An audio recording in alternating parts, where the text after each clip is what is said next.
What is going on, guys? It's Jimmy, and today I'm here with, My name's Corex. and we're going to be analyzing all the drafts for USL Season 5. Yeah, that got done today. It was pretty fast. Yeah, we chose Got a the slow draft draft, done and it happened in like less than 24 hours, or maybe a little bit over 24 hours. a little bit over 24 hours, but not by too much. So it was pretty good. Yeah, that just kind of shows that like this group of 12 like actually cares. Yeah, for sure. Wants to do well. So I guess we'll just start with Ace at the top left. Yeah, and Ace he's been out of Pokemon for a while, and he's kind of coming back, and you can see that in his draft. Where he picked a lot of things he's familiar with, a lot of things that he has used in the past to some success. So Yeah, he's pretty familiar with all of these from what I've seen from him. Maybe not like I think Executor, but yeah, his OU is the same as it was in season 2. I think most of his roster is actually the same as it was in season 2. I think the only new additions are Mienshao, Araquanid, Vikavolt, and Aselgor and Executor. yeah. But I do think he'll do pretty well because we saw in season 2 that he did well with this core group of Mons, and I don't really see why that would change.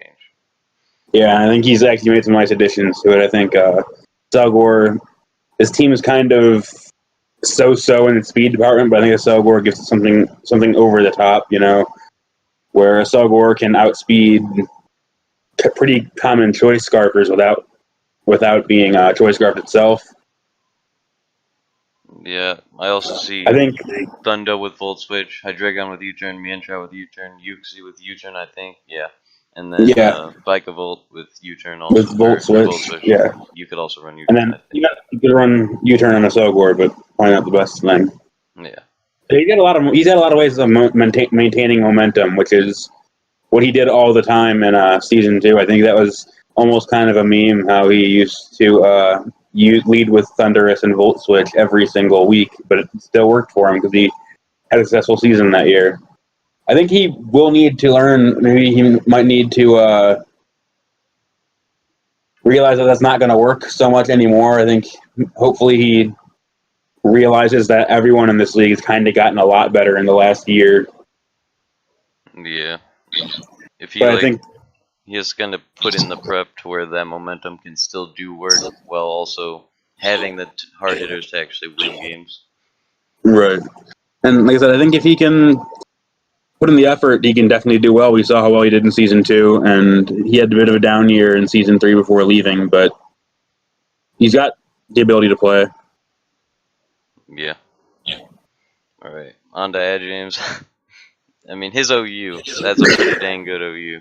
That's a really good OU. Manaphy, Weavile, Jirachi is just... It's hard to find a lot of weaknesses there. I mean, you could make a case that kind of weak to like a strong fighting type attacker, but he takes care of that later with things like Crobat and Decidueye, things like Granbull. I kind of don't like how he decided to just throw in Heliolisk, Piloswine, Regirock, like in the late part of his draft, because like if he wants to use some of those with his main OU core, it's gonna be tough to like find a good fighting check. Yeah, definitely. I think Regirock's something that I think some of those things are only things he's going to need to use in certain matchups where some physical attacker that's faster than things like Jirachi and Manaphy could potentially pose a threat to him. And Regirock's almost like immune to physical moves to a degree. I think Jero showed me a calc that like a Groundium Z Salamence at +1 did like under 50% to Regirock. That's kind of hilarious. How? Yeah. It doesn't have like 100 plus HP and like 130 defense or something like that. I don't know exactly. Like it might be, I think it's 200 base defense and then like 75 HP or something like that. I don't know. That's 80 HP and base 200 defense. Yeah, that's pretty insane. Yeah. And special defense isn't too bad either at 100. So obviously it's kind of passive, but I think it gets. Does it get Seismic Toss? I know Steel does. Yeah, it gets items toss. I mean, you can always use that to kind of be a little bit less passive.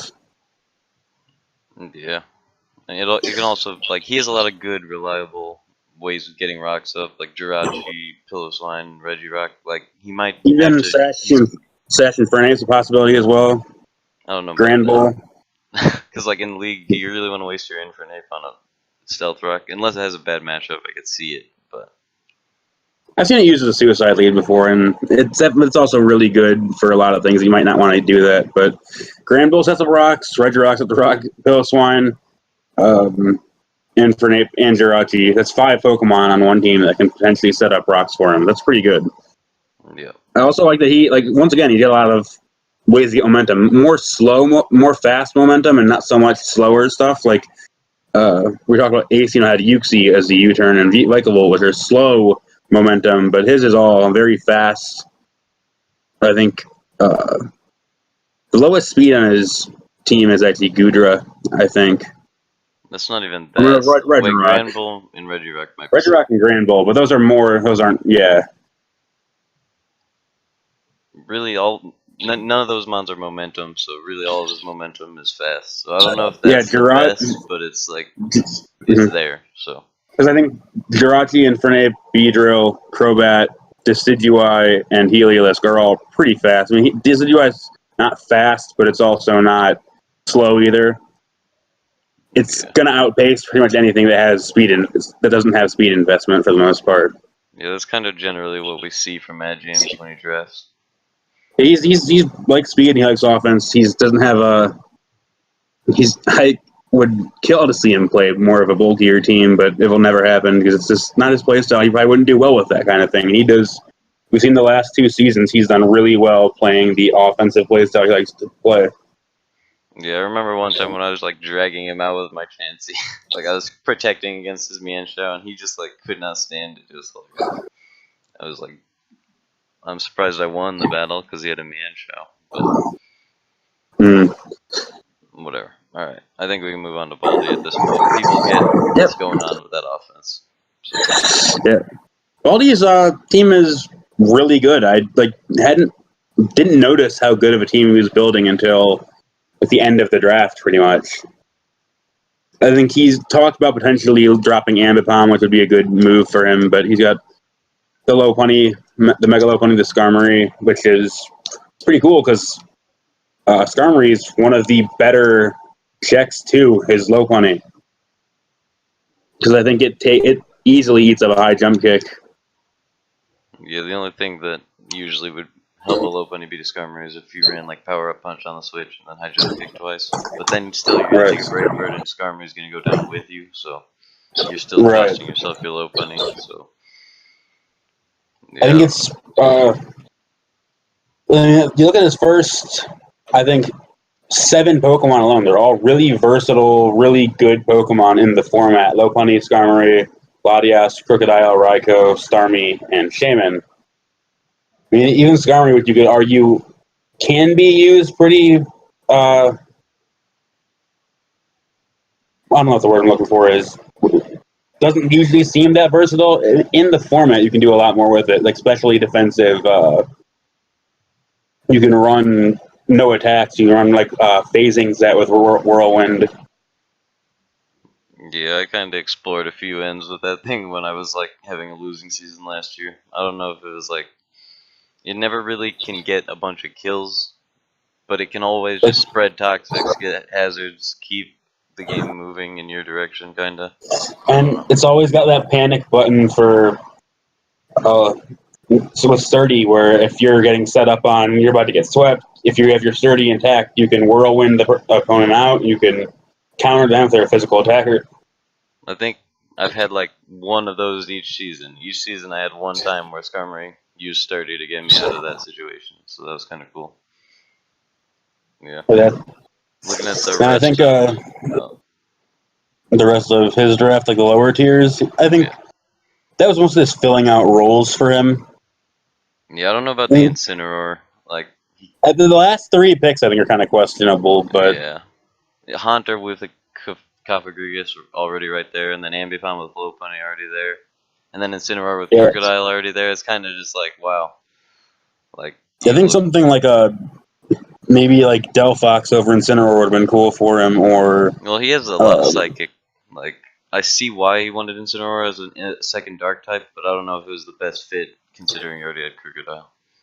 right. If Incineroar had Intimidate, that'd be really good for him because his team could use something like that with the U-turn fake out pivot. He's had a lot of fake out. That's 3 fake out users on one team. Even then, Crocodile is Intimidate too, so it's still just like it's there.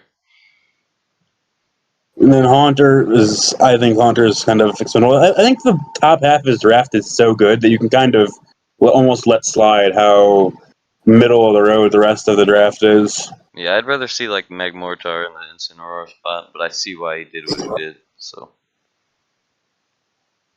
and then, I mean, Mantine at least can be like a special wall. I like even through hard walls. Mantine hard wall is one of my picks. Go ahead. Even through his RU, I think it's still like an outstanding draft. But just the NU, I don't see. They just probably won't be used. Yeah, I can see that. I think Mantine in this generation is one of the most annoying Pokemon to play against for certain teams. If you don't really have something that can take it down, it can just sit there and take everything. Yeah, you kind of have to be prepared for that. Like, cause like even HP Electric, that if it's fully Spadef, it's probably taking 2 of those just fine. I think I was playing on the ladder once when Mantine was kind of popular in OU, and my Hidden Power Electric Keldeo was like 37% to a Mantine. Just absolutely insane. Yeah, I remember Mantike against I watched like a Shady Penguin battle like in Gen 6 like a long time ago. There was a Mantike on the opposing team, fully Spadef Eviolite, and it just something clicked like Thunderbolt, and it did like less than half. It was the most ridiculous thing I've ever seen. That sounds insane. Like Mantike won them the battle or something. It was just the most funny thing ever. But you move on to Cat now, who that's a scary overused tier. Koopa Unbounced, Mega Scizor, and Zygarde, 50%. 1 through 6, just look at 1 through 6 on his team. That's really dangerous, yeah. But the five of those are physical. That's like the big issue I'm seeing. That's definitely a huge, kind of not a huge issue, but it's an issue. It means Hoopa I think will you look be at the special. lower tiers. Yeah, you look at the lower tiers though. He did kind of go more special. Electros, Greninja, Comfey.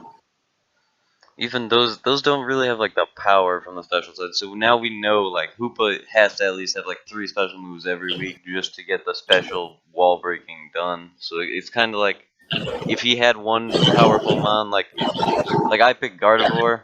If he had like Gardevoir instead of Comfey, that would have been like an outstanding draft. But I just can't like stand behind the weak special like side of his draft.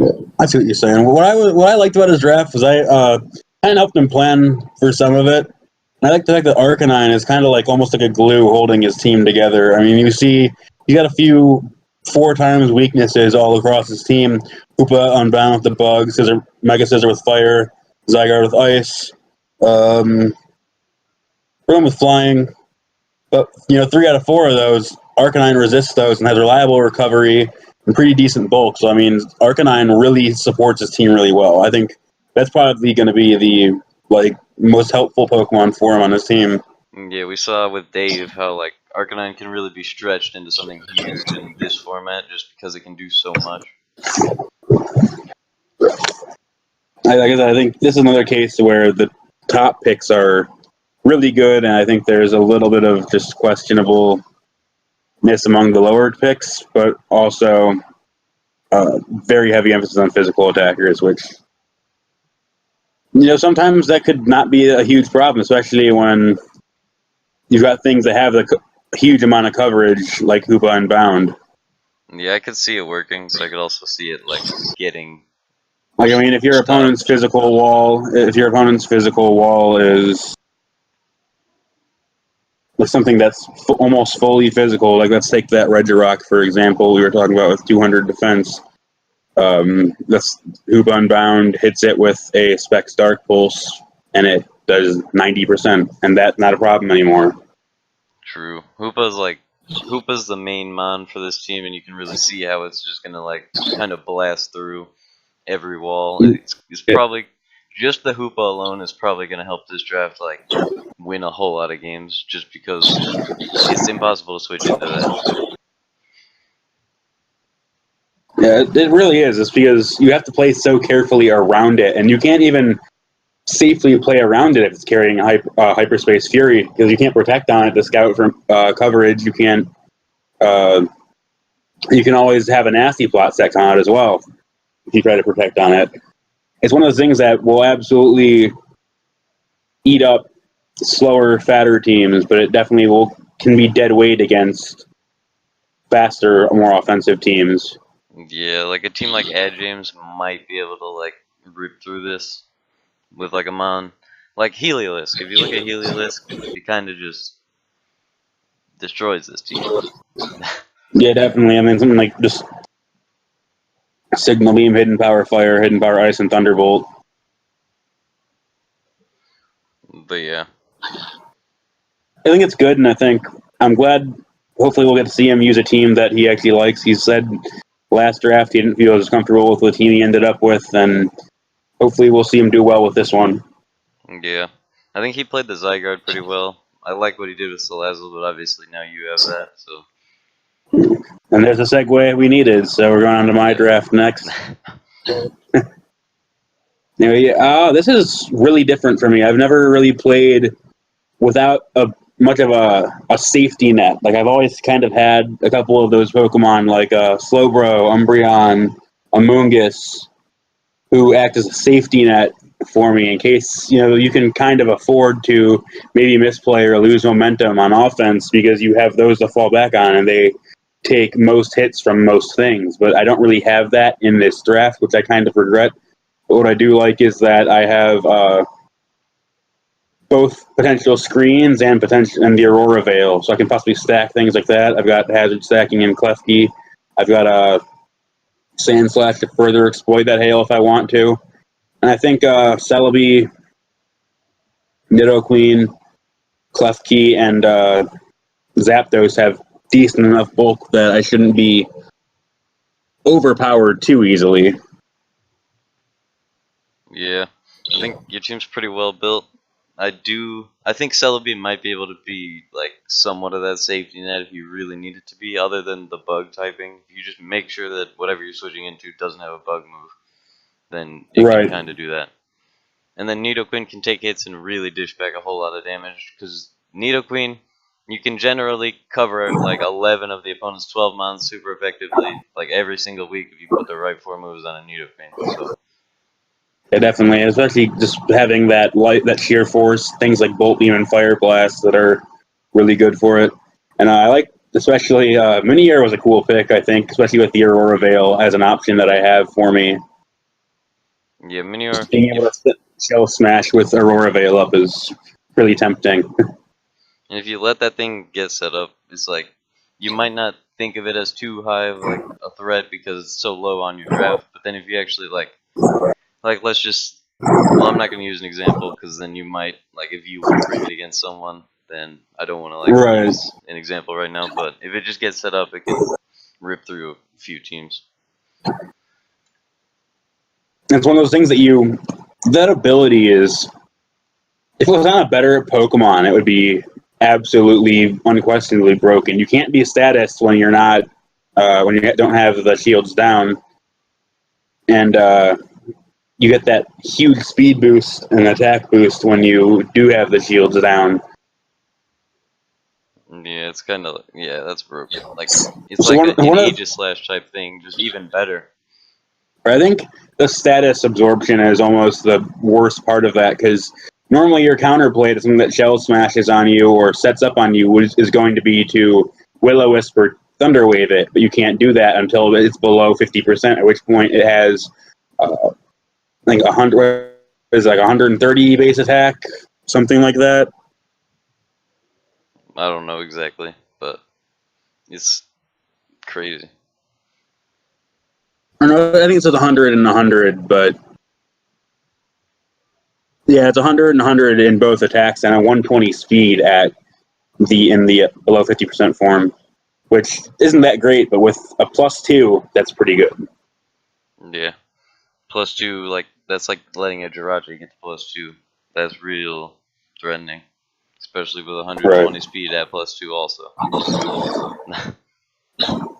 I mean, your draft, there's like not too much to say about it because like everything about it is right there for you to see. Like, There's not a whole lot of nuance. Most of the Pokemon on it kind of do their thing, and that's really it. yeah. So, speaking of doing their thing, Jolteon always does its thing. So we're gonna move on to Dave. Dave, this is a really different draft for Dave. Whoa, hold on. I I'm just realized. Oh actually wait, did he franchise Jolteon? he franchised Jolteon, Okay, I yeah. was like, whoa. It always goes first, and are you? I was so confused. But okay. Yeah, he did franchise it. It's always like one of the top 3 or 4 picks in RU. That might have been different this time around because of RU having a lot better stuff in it than usual, but probably still would have gone high either way. Yeah. But this is a really different team for him. I know I made a point of joking around about the fact that his OU picks have all been things that I've used in this league in the past. Then he also picked something that you've always used in this league in Suicune. True. I think But what's this is funny. different. What's funny One is thing like. that Dave. Oh, alright, you go. Go ahead. One thing that Dave always does is he always leans really heavily towards versatile, bulky, attacking Pokemon. Things like Manaphy, Cough-Egregious that we've seen him use in the past. What other thing? Like Reuniclus that we've seen him use in the past, and we don't really see that much on his team, except for Suicune. I think Suicune is almost like a Pokemon I could see being tailor made for Dave. Yeah, Suicune, Togekiss, basically just those two are like those type of mons. But then the rest of his team is like real offensive. What's funny is like you remember that OU team that I used for so long in a row? It had all 3 Right? of his Yeah, OU picks on it, and it's pretty insane. it's like it is a good combination. Like I love how Ferrothorn, because he picked. I mean, I don't like that he picked Ferrothorn because it's like one of the main things Volcarona sets up on. But people would probably bring Flying EMZ Ferrothorn anyway, obviously. So Obviously, that's the set you want to bring. No, yes, just it's weird to see him. It's hard to even predict how he'll do with it because I just have only ever seen him play that sort of very bulky, balanced offense that seem to do something different will be odd. He's got some bulky Pokemon on the lower side, but they're like things like Donphan and Alolan Muck, which are and Mesprit as well. But they're more things that I guess there's just more things that are support Pokemon more than like the feature of his team. Where in the past he's used things like Manaphy or Reuniclus as like a feature part of his team. yeah, back in season 1, like he had Jirachi, and I think he went offensive for a couple of weeks, and I kind of saw what he could do offensively, and I don't think he's going to get much worse, like compared to last season. He's still probably going to make playoffs, probably going to make top 4 as I think usual. he's one of the best players I've ever seen in the format. So I really think he'll still do well. I'm just going to be interested to see how he plays this kind of team. Yeah, I want to see what he Is does. this? Like, cause like I saw him with Jirachi. He'd never used it for Hex, but I feel like Togekiss is more. You can kind of with his Right. team. You could probably spread Thunder Waves, and then Togekiss can clean up, sweep and stuff. Like Or you can spread Thunder Waves and Metacham could clean up, which is something that really benefits from T-Wave support. true, and he has Metacham also benefits from Togekiss. Does spikes. Ferrothorn get T-Wave? I think it does. Yeah, it does. Yeah, Metacham also benefits a lot from spikes as well because there's a lot of things that it just misses out on 2-hit KOing with that extremely powerful high jump kick, and spikes really put it over the edge. yep, and he's got I Ferrothorn for think that. I think Clefable is an example. I think Clefable takes like 43% from high jump kick. If it's unaware, obviously, that's when spikes matter. If it's Magic Guard, spikes don't matter. But Yeah, if you fully catch. defensive bold Clefable would take 43% from a high jump kick. I don't know if that's that important for like these because he's gonna bring like probably poison jab for it because it's league. But if he doesn't have room on his moveset, those spikes could really come in handy. I think the thing that's helpful with metagaming is just putting yourself in a position where you don't have to think about what move to click. Yeah, if you can just click I jump kick to win, it's generally like really broken. But at the same time, so many people prepare for it and run protect obscurely on something that you Yeah, really that have to definitely watch out. happens. It's always that Anyway, mind game of whether you'll fake out or protect, or high jump kick. So I was gonna say, like, speaking of mind games, we really can't do that. Joe's got a cool team. yeah, he's got He looked not to franchise anything, which I thought was kind of an interesting decision because he had good Pokemon on his team that I would definitely consider worthy of a franchise. I think he wanted a fresh start after winning the league 2 seasons ago and then doing pretty mediocre this last season. yeah, same kind of thing for me. But for me, I just kind of like went with Venomoth because I know I've been doing pretty good with it in other leagues and stuff. But yeah, I'm looking at his draft. I like the Coco plus Venusaur because the weaknesses kind of cover up, and Venusaur's bulky, Coco's offensive, and can gain momentum. I like those two in combination. Yeah, I think that's really good, and I think Latios is good with it, especially. I don't know. He hasn't announced his Z-move users yet, but I think Latios would be a good one for him potentially. So would Coco as well. Yeah. Do you think he'll go for Alligator, or what do you think he'll do for low tier Z move?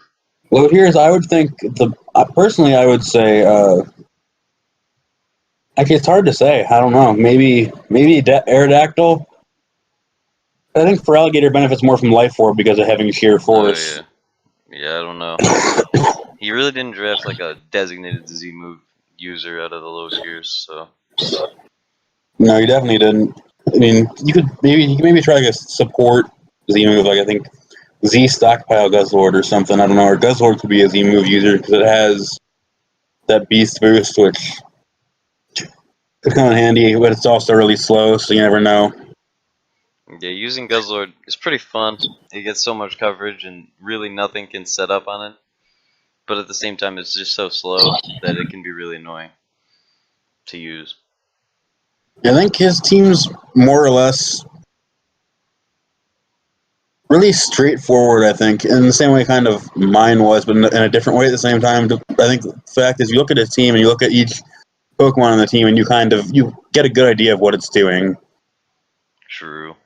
I mean, it's kind of weird. Like, I feel like all of these drafts are so top heavy. It's so weird. Like, you'll see Coco, Venusaur, Latios, Volcanion, and then it'll just. I mean, Gliscor and Heracross are also really good, but And then then it you just just drops see. off into Drapion, Furfrou, and Guzzlord. Yeah, I mean, Guzzlord isn't that bad, but. And for. I mean, I could see all these being used, but they just aren't, like, consistent like right. compared to what the high tier mons are. I've never seen a Furfrou used, and I'm actually kind of curious to see how he can use it because it's an interesting Pokemon. Furcoat's a really good ability. I kind of see it as like a lowland Persian, just a little bit different. It's I kind of can see weird. that. Yeah, Just without parting shot, which kind of sucks. So, does get U-turn though. I mean, I feel like Doublade can be cool. It can like set up and sweep, and also take some hits with toxic and stuff. It can be cool. I don't know. There's nothing like really that you don't see it from his draft. So obviously, all right, we're gonna transition.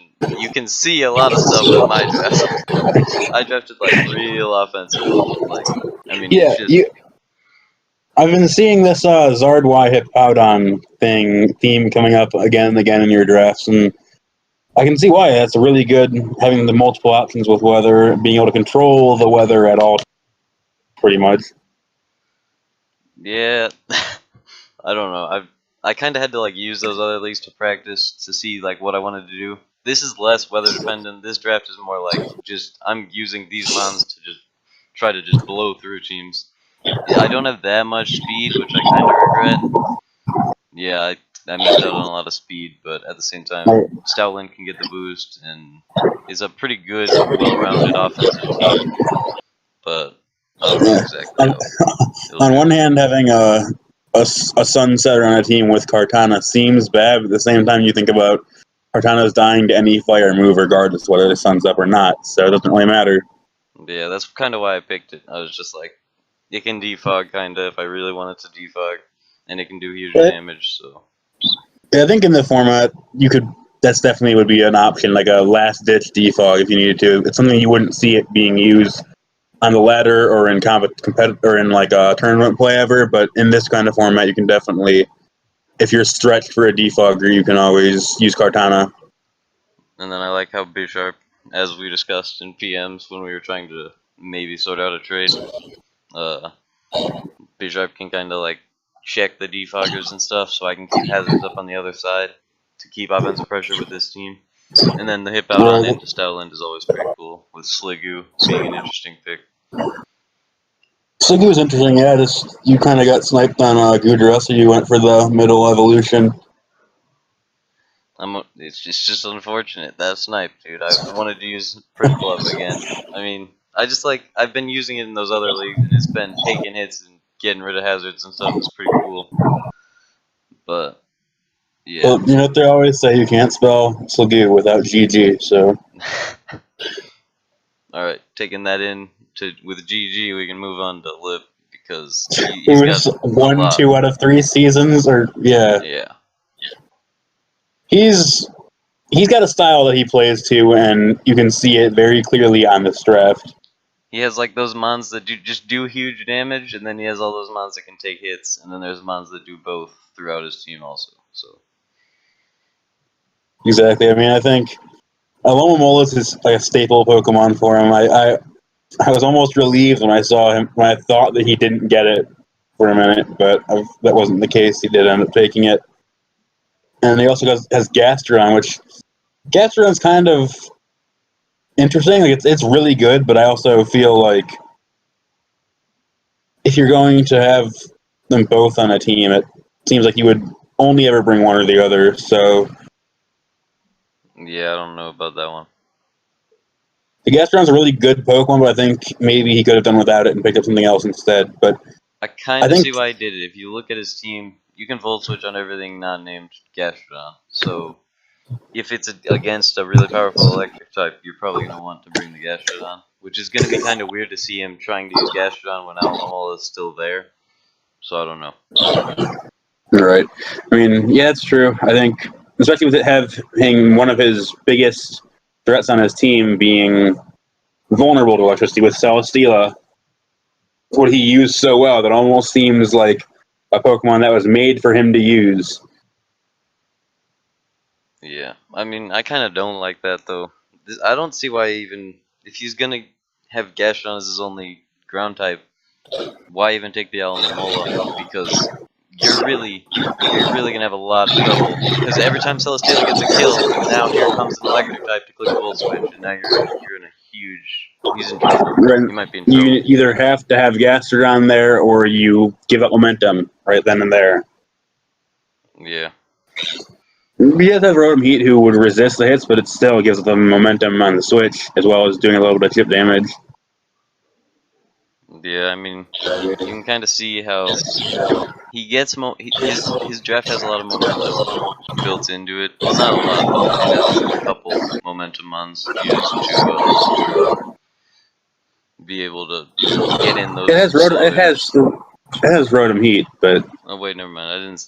Wow, I thought of Miltank as U-turning, but then I just realized. no, Oh, Miltank is not U-turn. That'd be interesting to see, but it doesn't.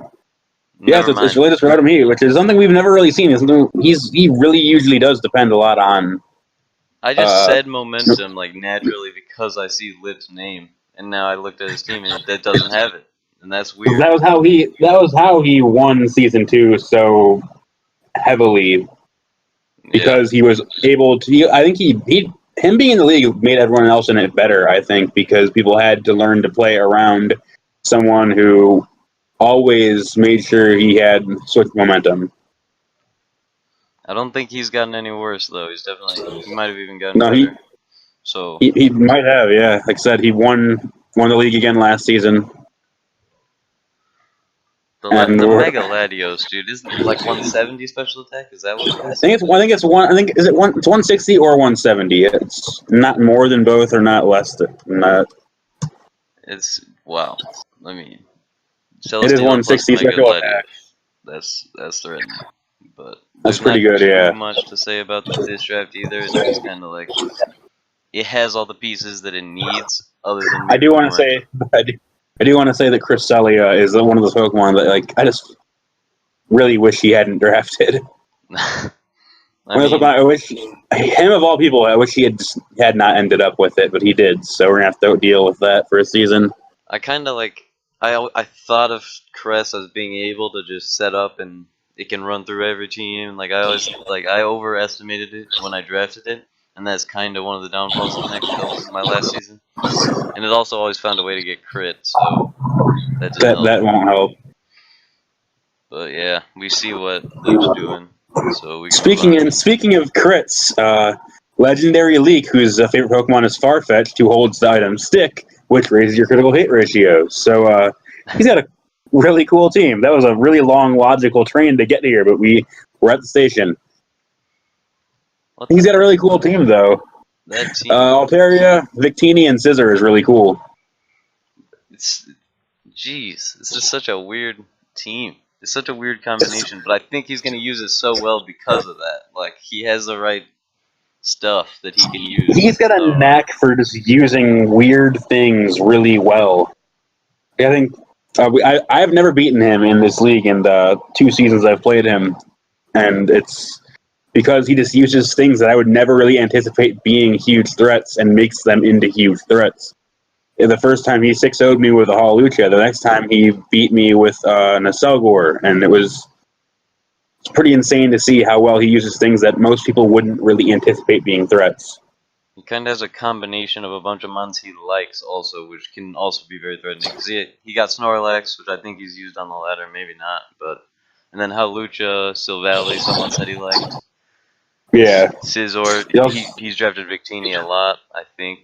And then there's Mega Altaria. I don't know if he's used that before, but I know it's a great mon. So Umbreon's his franchise. It's a Pokemon I've got a lot of experience with, and it's just really great. I think it's probably one of the best safety net Pokemon in the format, because almost no matter what's threatening you, you have Umbreon as a switch into it.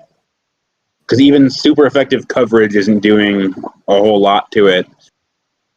Yeah, last season I liked how after his free agent he used Superior in combination with Umbreon to kind of beat a bunch of teams, stalling with one of them and then bringing weird mixed things with Superior to be able to take hits and also dish back a bunch of damage. It's a good combination, and I like how he uses Umbreon. So yeah, that'll be interesting to see him use again, especially with having Snorlax as well. Both of them being fighting weak, but he does have the Victini, he does have the Gourgeist. I'm not sure what our rules on Gourgeist are, if he can use any form or not, but I would assume that I'm actually not sure. I'll have to ask about that. yeah, I mean Super is all I've ever seen used, so I don't know if he'll try Tiny or something to get the speed or whatever. But right, but yeah, it probably doesn't matter because I think Super is probably the better form of all of them. Anyway, I think Webs are interesting on this team because he has some things that are a little bit slower than they'd like to be, like Victini, like Mega Altaria and Scissor. He does have the Galvantula, which can set up sticky webs for him, as well as being a fast Volt Switch and having Compound Eyes to spam Thunder. I feel like that kind of opens up a door to not always have to use Hawlucha as a setup mon. It could you could bring a banded Hawlucha with webs up, and you could probably run through. Like Mold Breaker if you had. If you're facing a team that has, no one drafted Mimikyu this season, but say if you're facing Mimikyu, you run Poison Jab, Choice Banded, Poison Jab on Hawlucha. Well, you probably wouldn't. Poison Jab isn't super effective on Mimikyu. Oh, yeah, that's right, but you run something to hit it, right? Acrobatics or something, I don't know. Well, actually, then you'd want to set up I don't know, whatever. Yeah. There's some cool ways to use that. We'll see how he uses it. Does it get Earthquake? Because Mold Breaker is the only real good example I can use for Mold Breaker. I don't know. I don't think it gets Earthquake, because if it did, I think that would rip through a couple of things that actually check it. But I don't know. That makes sense. Yeah. Well, I guess we'll move on. Mold Breaker. Mold Breaker, Hidden Power, Ground. Mold Breaker, Hidden Power, Ground. Anyway, now we move on to Potato. Whoa! What the heck? He got Lando T and Mew, and I didn't even notice. Wow. Yeah, he got Lando T and Mew. He's got a really good team. He's got a way of drafting really good teams. Yeah. Wow. I think a lot of it has to do with the fact that he's very he leans on Pokemon that can do a lot of things for the most part, like Mew, like Sylveon, who can be an offensive or defensive threat to different teams. Something like Slowbro. And you got like potentially. I think this is almost, except for last season, it's almost a theme on Potato Shrooms where he has like the capability to run Trick Room without having to ever. He has the capability to do a lot. I mean, yeah, he definitely does. Electivire can run physical or special. Dodrio really has. Dodrio is the only like non-versatile. Well, Dodrio and Pyro are pretty non-versatile, but the rest are very versatile. Like, well, X-Blood just clicks Boom Burst, but it doesn't need to be versatile. It could be Trick Room, it could be Scarf, like it could be used in different scenarios while it clicks Boom Burst. So. Yeah, I think this is an interesting thing. I know he wanted to use Dodrio for a while after it got this buff in the list gen, getting Swords Dance and getting Jump Kick. I think that'll be fun to see. I don't think he'll use it very often. I think like maybe 2 weeks at the most. Well, no, not at the most, but I'd predict 2 weeks if I had to bet on one number. So. But yeah, I think he's just got such a good team at the top of it. This isn't a top-heavy team at all. This is like a team where I look at the low-tier picks and I'm like, yeah, those are really good too, as well as the high-tier picks. Yeah, that's something we really haven't seen. But through Leak and Potato, you can see the low tiers actually helping a lot. I like that. Yeah, I think that's something Potato always does. He's always had really good drafts top to bottom. I think every time I've done a draft analysis in this league, he always ends up being like top 2 or 3 teams, I think, in the league. And that kind of shows again here because he's just really good at drafting versatile, powerful, and interesting teams. I don't like Pyroar too much on this team, but he did need a fire type, so I see it. Because he's already got the X-Cloud to just nuke, and it gets Fire Blast, so I don't know. That makes sense, yeah. Something like... But Pyroar does have all that speed, so I can see it. Right. I think something like Houndoom could have made sense, but he does have Gyarados, Mega Gyarados as well. Yeah, and Pyroar gets Dark Pulse, so we kind of feel that. I don't know, but I was thinking for Flash Fire purposes, but yeah. I like how he has like a really long line of mons that could be Trick Room, and then Cobalion, Gyarados, Mew, Lando T, like for the fast part. But don't need it. Yeah. Yeah, definitely. So yeah, I like how that's composed. It's a pretty good team, and he has like some defensive mons to fall back on, but he can also do a whole lot of damage. So I like the balance. He's got things that can sweep, things that can wall break, and things that can play support roles. So I mean, that's the main thing you want to have. Like you can have too many teams. You can have teams that have too many sweepers, but nothing to break through walls, and you can have teams that have too many wall breakers, but don't have the capability to sweep. Or you could have both of those without having any support options, like some people in this league tend to do. But I think he's got the whole package. Yeah. Yeah, that's just a solid all-around draft. But speaking of solid all-around drafts, we're going to move on to Sky. Sky's a really good player, and he's got a really good team, and I seem to always see that with his teams. There's never any huge flaws in them when I look at what he drafts in this league and other ones we've played with him. We've played with him in. Yeah. But he's almost sort of tended towards a little bit of a half stall in this draft with the Megalodios, the Florges, Milotic, Porygon 2, and Gligar. even as Chestnut and Weezing to a degree. Yeah, I like how Latias like fits his place out so much because he's got the Heatran, the Terrakion, the Cloyster that are like offensive, and the Raichu, and that Latias can be really offensive to go with those. But then if he wants to bring defense, Latias can really be defensive also, and it always gets that coverage for you. And then also that Alolan Persian for the momentum is just so good. Like I never thought it could be used that well until I saw how Sky used it last season. It was like outstanding. Right. Like the parting shot as a move is just like underrated. It can be like the best move on an entire draft. Like Oh, it absolutely can. I think I didn't end up finishing the season, but I think it was what made me like when I had Silvally in season 3 before I left. It made me like that Pokemon so much more because that move is just so good. It opens up so much space on your team because not only are you getting the switch momentum from it, but you're also making it easier for your own Pokemon to either set up or to just take hits. yeah, I think that's just like I can't talk enough about how that move can completely alter a team.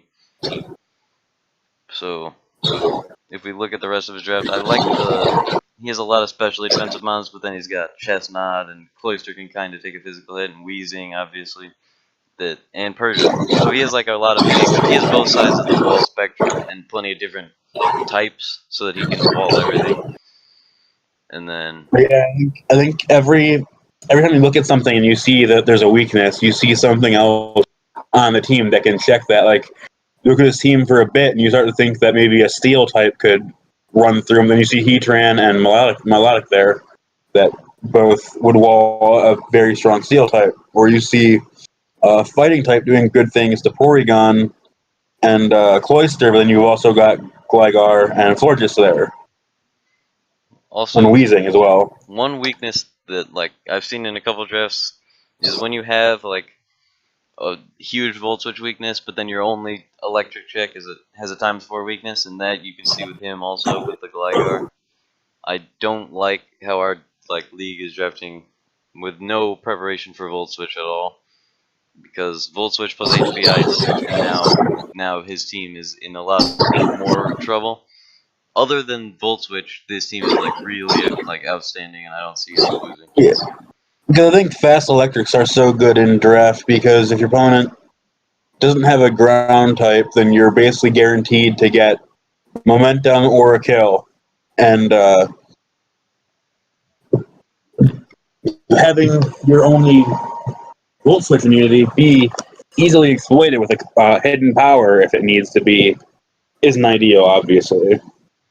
Yeah, so I think if you look around the league, you see there's a fast electric on one team, two.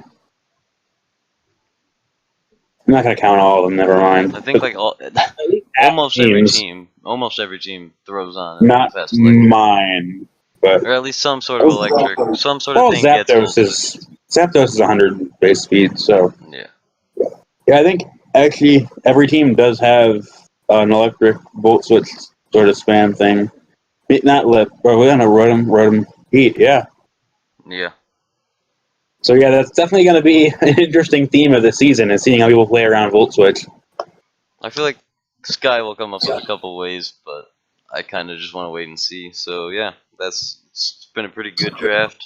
We've seen Volt Switch weaknesses, but I also see all these drafts working pretty well. I don't know which ones are going to be superior because they all look like pretty even right now. We kind of And need to see more weaknesses.